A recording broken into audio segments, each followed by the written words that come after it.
Fala pessoal, aqui quem fala é o Vini, sejam bem-vindos a mais um vídeo e este é mais um vídeo de resultados, dessa vez para repassar cada um dos resultados do UFC Abu Dhabi. Tivemos aí na luta principal, Robert Whittaker contra Reinier de Ridder. Vamos lá, desde a primeira luta até a última, mas antes de começar, só confere aqui embaixo se você está inscrito no canal. Se não tiver, clica no inscrever-se e já deixa o sininho aí com todas as notificações para você não perder nenhum vídeo novo aqui do canal. Vamos lá, primeira luta da noite, categoria peso pesado, tivemos o Martin Buday contra o Marcos Buchecha, o brasileiro do jiu-jitsu e tal, não sei o que, fiz vídeo falando dele e ele acabou sendo derrotado, mesmo sendo bastante favorito. Só para lembrar, tá? O brasileiro tinha ali um favoritismo de 75%, ele pagava 1,33, o Martin Buday pagava 3,40. O brasileiro já chegou tendo a oportunidade de entrar no top 15, porque o Buday é o 13º, e o brasileiro não conseguiu vencer. Ele tentou 11 quedas, derrubou só uma vez e acabou aí perdendo na decisão, né? Foi tudo aí 2 rounds a 1, 29-28, né, para o Martin Buday. E o que acontece, né? Acontece o que acontece com a maioria dos caras que vêm do jiu-jitsu e que tem inúmeros títulos, né? Eles chegam ali no MMA, no UFC e tem dificuldade de colocar para baixo a maioria das vezes, né? E se não coloca para baixo, afinal de contas o adversário sabe que tem que evitar isso, acaba sendo derrotado. E foi o que aconteceu aqui. O Buchecha mostrou muito cansaço, que é o que ele já mostrou em outras lutas, e foi o que eu falei no vídeo pré-evento, né? Eu botava fé, acreditava que o Buchecha podia vencer e finalizar, né, etc. Só que o Buday, foi o que eu avisei, ele tinha um certo nível de jiu-jitsu, não era um cara leigo, então não deram qualquer cara pro Buchecha chegar ali, finalizar e pronto, e fazer o nome dele. Então eu falei, o Martin Buday tem um certo nível de jiu-jitsu, pode ser que ele consiga se defender e etc. E no fim foi mais ou menos o que aconteceu, ele evitou 10 quedas de 11 que o brasileiro tentou e mesmo quando teve luta no chão, ele tinha um nível suficiente para evitar. E como eu falei, o Buchecha morreu no gás. Então o resultado bem ruim, tá, pro brasileiro. A performance dele, na minha opinião, também não foi boa. Então, por mais que eu faça vídeo falando de quando ele chegou, elogie e tente aqui ter esperança e tal, não dá pra negar, tá? Uma má performance, mostrou cansaço e não consegue derrubar. Então, assim, se ele realmente não conseguir implementar no jogo dele as quedas, e esse problema não é de agora, né? Se a gente for ver ali nas outras lutas, tem as suas vitórias, não sei o que, sim, mas é o UFC agora, né? Não é qualquer outro evento. Então ele precisa urgente conseguir trabalhar melhor as quedas e o gás, né? Então assim, não adianta, você pode ter o melhor jiu-jitsu do mundo. Se você não tem gás e não consegue derrubar no MMA, você não vai ganhar nunca, né? Vai ser muito difícil, ainda mais no maior evento do mundo. Então já bateu de frente com o Martin Buday, que tá lá atrás numa categoria bem fraca e não conseguiu vencer. Então o Buchecha realmente, se quiser ter uma carreira aí no UFC e realmente entrar em ranking, né, e etc., vai precisar melhorar bastante. Infelizmente, não gostei aí da performance, tá? Respeito, óbvio, o nome dele, o atleta, blá, blá, blá, blá, blá, blá, blá. Mas o esporte que a gente tá falando aqui é MMA. E para MMA, realmente, bater de frente com o Martin Buday e não conseguir performar é bem complicado, né? Espero aí que estreia, né? Faz parte, nervosismo, blá, blá, blá.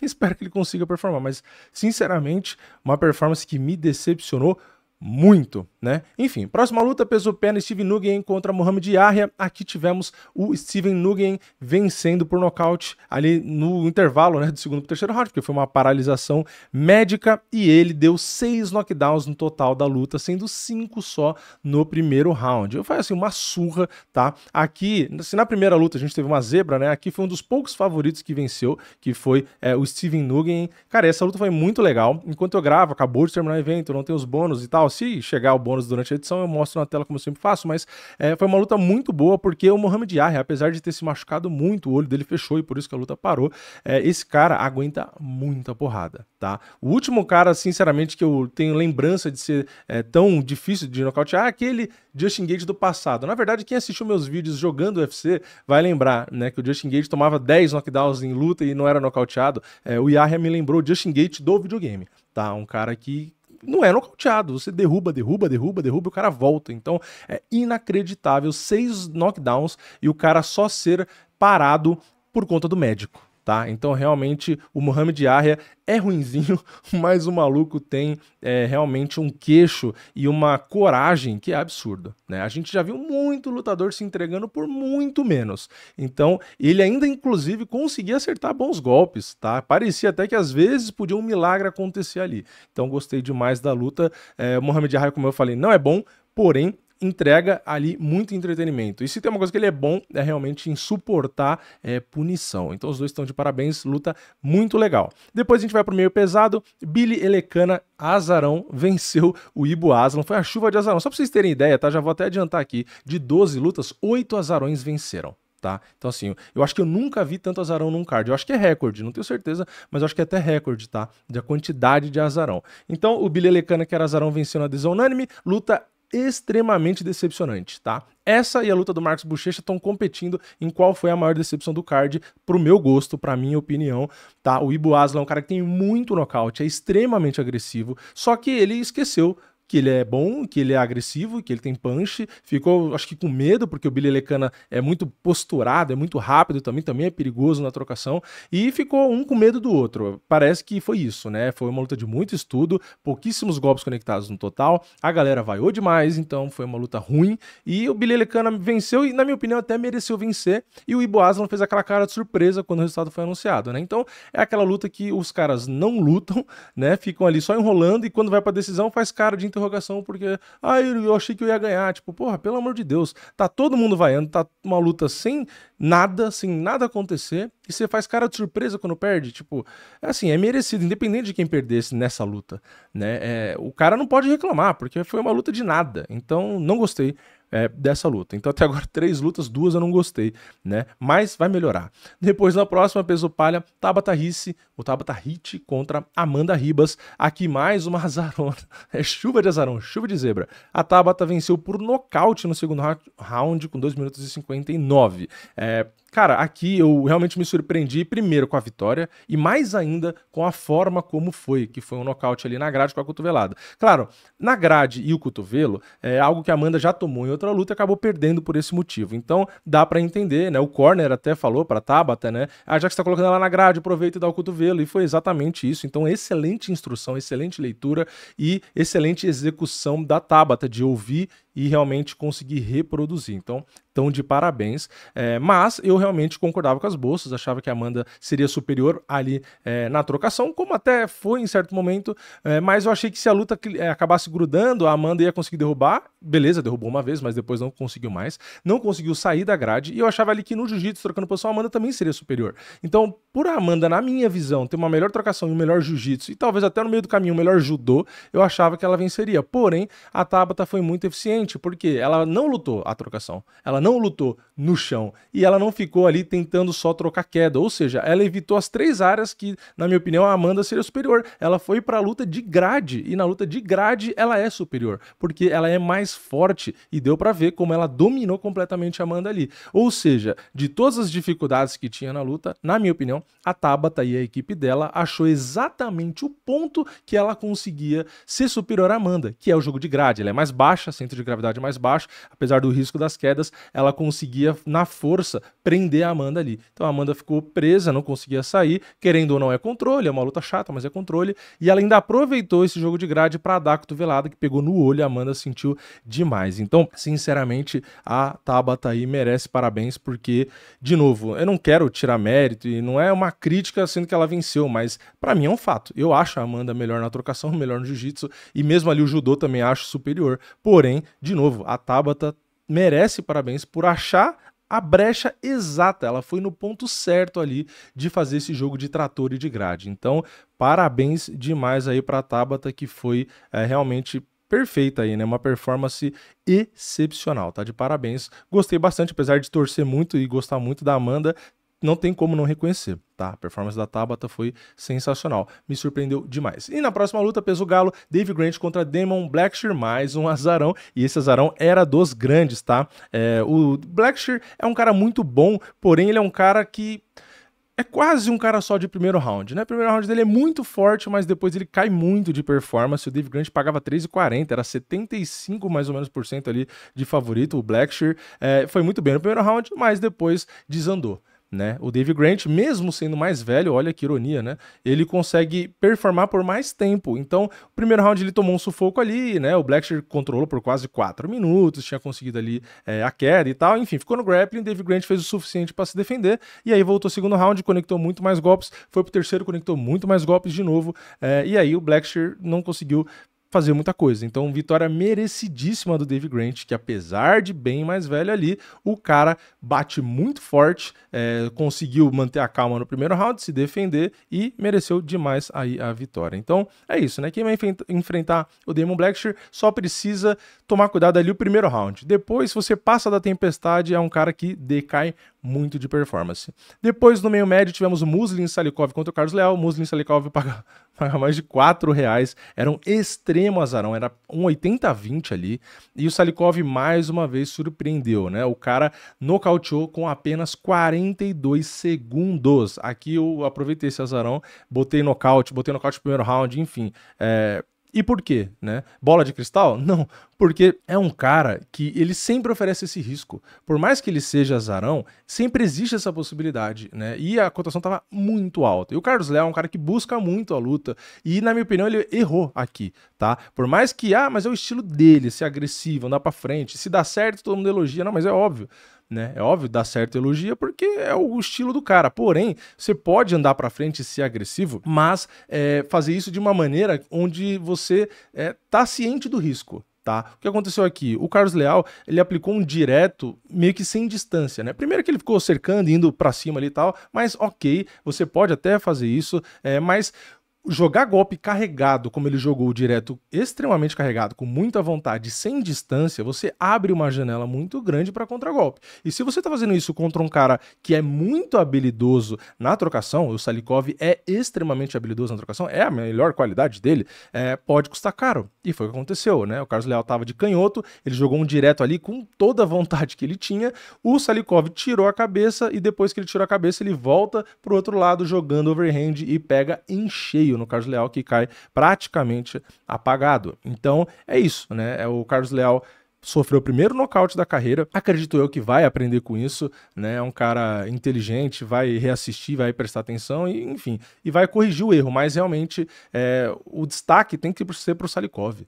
Tá? Ele teve o timing certinho de tirar a cabeça e achar ali na distância dele, né, esse contragolpe. Então, brilhante nocaute, uma pena que o brasileiro acabou perdendo, mas não tem como, né? Tem que dar parabéns pro Salikov, que malandro, que porrada de contragolpe, né? Ele não se assustou, porque tem isso, né? Quando o cara, que nem o Carlos Leal, que bate forte, vem pra cima ali, já no começo, não dá nem tempo de você pensar, é difícil você manter ali a calma, você se encontrar até o timing pra dar contragolpe. Geralmente os caras vão querer abraçar, ou vai correr desesperado. E o Salikov não, ficou de frente o tempo inteiro e jogando contragolpe, tentando acertar, até que uma hora finalmente acertou, né? Então o Salikov realmente mandou muito aí, parabéns pra ele.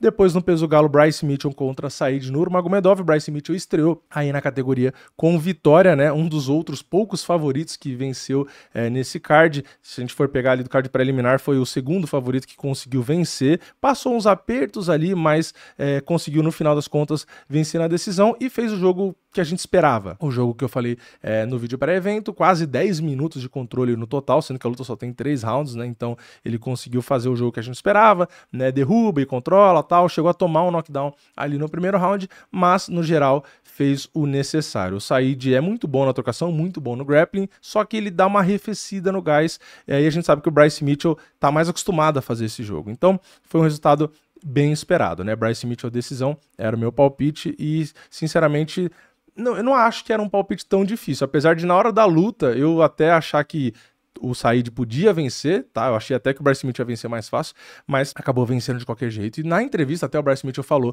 né, que assistindo ali as imagens, os vídeos, né, do Said, ele não parecia ser tão bom quanto na hora da luta. Ele se surpreendeu, né, com a velocidade, com a força e ainda assim conseguiu vencer. Então, eu acho que essa categoria ficou legal aí pro Bryce Mitchell. Muita gente pode achar, putz, não fez tanta diferença ele descer, porque ele sofreu pra ganhar, mas não concordo, tá? O Said que é um bom lutador. Dá uma caída de performance quando os rounds vão passando, é verdade, porém, tecnicamente, ele tem bastante qualidade. Então, é isso, né? O favorito aí venceu.